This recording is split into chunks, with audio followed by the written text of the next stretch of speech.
My name is Michael Young and I am an industrial designer. I've been based in Hong Kong for almost 16 years, but this is my 30th year in the industry. I think design can change a lot of problems as long as you've got the right team and the right attitude, and that's my gambit, and that's what I'm employed to do, is to work around looking at new solutions for old problems or new solutions for future problems. I guess the role of sustainability for me has not only been about accountability and responsibility, but also being able to access what is available, and as a designer actually utilizing that as a commodity to put into the design that I do for companies that we create for. It's certainly something that we can't start a new project without having a full understanding of, and how that actually manifests itself to the end user. I believe in the greatest of technology and how to utilize it, but I also believe in the greatest sense of creativity. And that's not to say that everything has to rely on the greatest sense of art, but it has to be, design has to be an ethereal subject that reaches the utmost of your ability to communicate to another person. Design should never really be invisible, because the beauty of design is that a lot of things come from craftsmanship, and technology can anticipate that craftsmanship and utilize it to build its three-dimensional universe.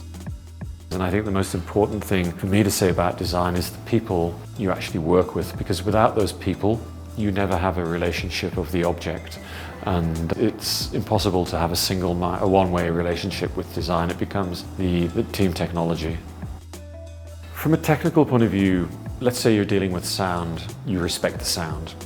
You cannot create a product that disrespects the sound, otherwise the integrity of the project is lost. So, for the sake of designing some, baffle on a speaker, we need to create the right shape to expand the sound, and there are restraints in that. It may not look how I anticipated it or wanted it to be within my mindset, but when you work with an engineer, hand in hand, they tell you the truth.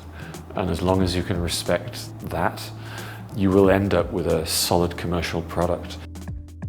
I think as a creative person, I have relied on complete freedom all my life to do what I want, when I want to do it, be emotionally led or spiritually led, wake up in the morning, decide to do this or that, go with a sketchbook and do this or that, and travel here, do that.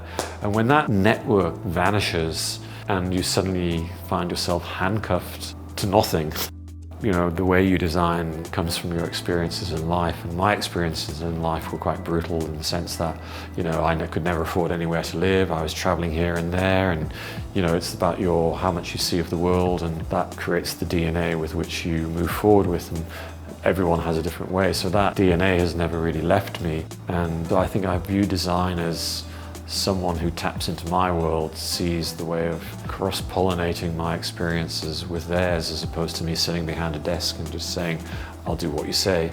So for me, the exciting opportunities come from other voyagers, other explorers, whether it be automotive or just people who have got the same way of thinking about the world.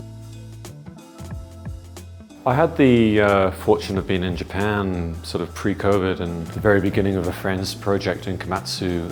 What he had started doing is United Nations in Omotesando was bringing vegetables from farmlands in Komatsu, and the reason for that was because Komatsu was effectively the countryside, the farmers, it was going bankrupt. And his objective was to start to grow the vegetables there, bring them to the city and send the money back to the farmers. They have developed a whole society there in the countryside, small cafes, hostels for accommodation, and all of a sudden ceramic workshops evolved, and guys who were from St. Martin's in London, who were doing fashion in Tokyo, have all of a sudden started to set boutique companies up in Japan. And you go there, and I was like, oh gosh, this is amazing. And it actually works, and you can see that there's this decentralization about what living actually is and why people would live in a city. Actually having freedom to to do things in the countryside is way more powerful walking down the street sometimes.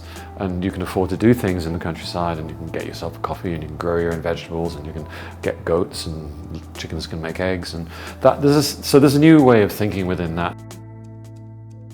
My part of this project, which was delayed, was to build a small housing project that was adaptable for people that couldn't afford large homes.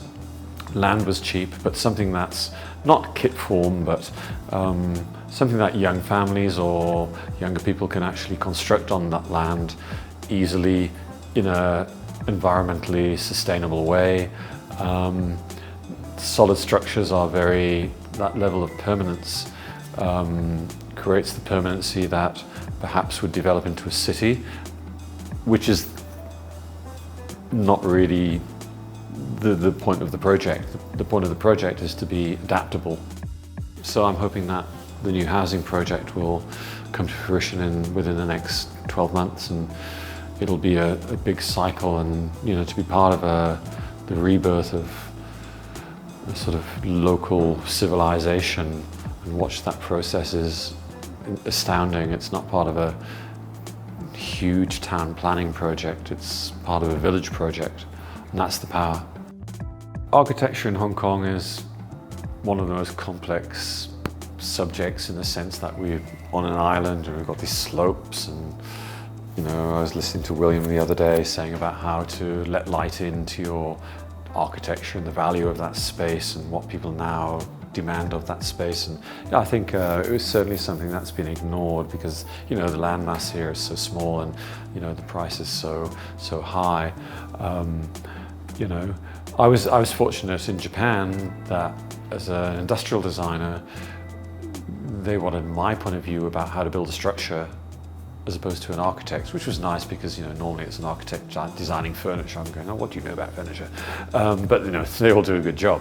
So there are alternative ways of employing materials from my industry into architecture. I don't necessarily think that has been done yet.